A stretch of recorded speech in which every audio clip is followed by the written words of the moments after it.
सुप्रभात, नमस्कार। मैं सुधा सक्सेना। जीवन में हम सब अनुभव करते हैं कि एक इच्छा की पूर्ति के साथ ही दूसरी इच्छा उत्पन्न हो जाती है और निरंतर इच्छाओं को पूर्ण करते हुए हम आगे बढ़ते हैं और नहीं इच्छाएं पूर्ण होती तो हमें दुख होता है।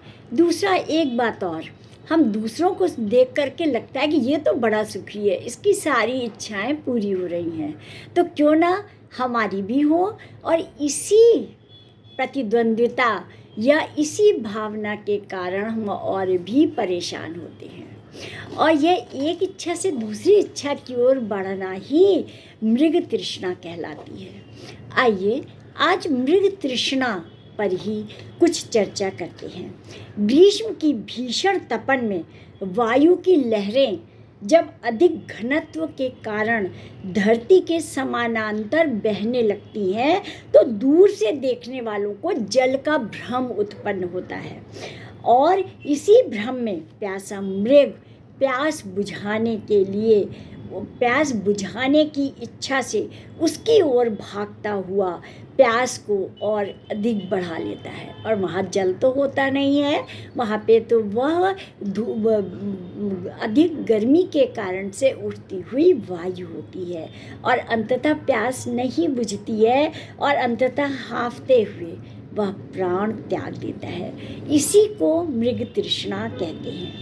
भारतीय दर्शन में जीव की सांसारिक इच्छाओं को मृग तृष्णा के समान ही बताया गया है, जो कभी पूर्ण नहीं होती है। वह एक इच्छा के बाद दूसरी इच्छा करता है, पूरी करता है, कभी नहीं करता है, लेकिन अनंत इच्छाएं उसकी एक के बाद एक क्रमशः पैदा होती रहती हैं और वह इसी प्रकार से अपने जीवन को समाप्त कर लेता है। महाभारत के एक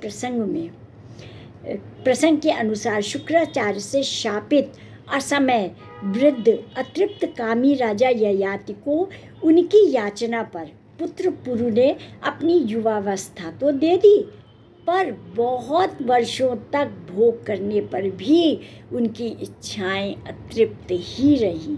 अंततः वास्तविकता ज्ञात होने पर युवावस्था उन्होंने अपने पुत्र को पुनः लौटा दी। महाभारत में भी कहा गया है कि जैसे घी डालने पर अग्नि और अधिक प्रज्वलित होती है, उसी प्रकार से इच्छाएं सुरसा के मुख के समान और अधिक बढ़ती जाती हैं। मनुष्य की स्थिति यही है, वह मृग तृष्णा में जी रहा है। इच्छा पूर्ति में वह इच्छाओं को बढ़ाता चला जाता है और परंतु वह इच्छाएं कभी शांत नहीं होती हैं, एक के बाद एक पैदा होती जाती है। इसी प्रवृत्ति के कारण उसे जीवन में कभी भी शांति नहीं मिलती है और उस हताश निराश मृग के समान वह मनुष्य भी इस धरती से विदा ले लेता है। आज समाज में सर्वत्र अशांति का कारण यही भौतिक सुख सुविधाएं और इच्छाओं की बढ़ोतरी ही है। आज सभी ओर यह जो इच्छाएं हैं, यही भ्रष्टाचार की जन्मदात्री भी हैं। सामाजिक असमानता का कारण भी यही है और यही सामाजिक असंतोष को जन्म दे करके विद्रोह का कारण बनती है। सामाजिक एवं नैतिक अपराध के मूल में मनुष्य की यही मृग तृष्णा है। भारत भूमि त्याग भूमि है। यहाँ यदि महर्षि दधीचि ने लोकहित में अपनी अस्थियां भी दान कर दी, तो महात्मा गांधी ने नदी में स्नान करती हुई निर्धन महिला को देख करके वस्त्र लगाकर लंगोटी धारण कर ली, वस्त्र को त्याग करके लंगोटी धारण कर ली, क्योंकि वे जीव और जगत दोनों की वास्तविकता को जानते थे।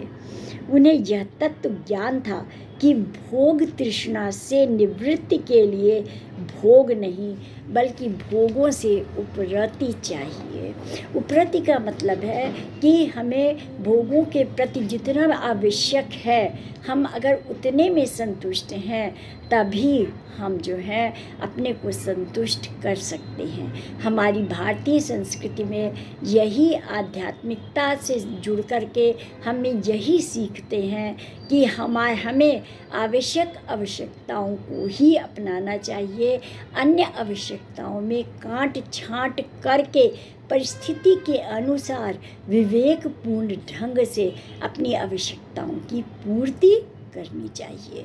तभी हम मृग तृष्णा से दूर रह पाएंगे और मृग तृष्णा को सार्थक नहीं होने देंगे।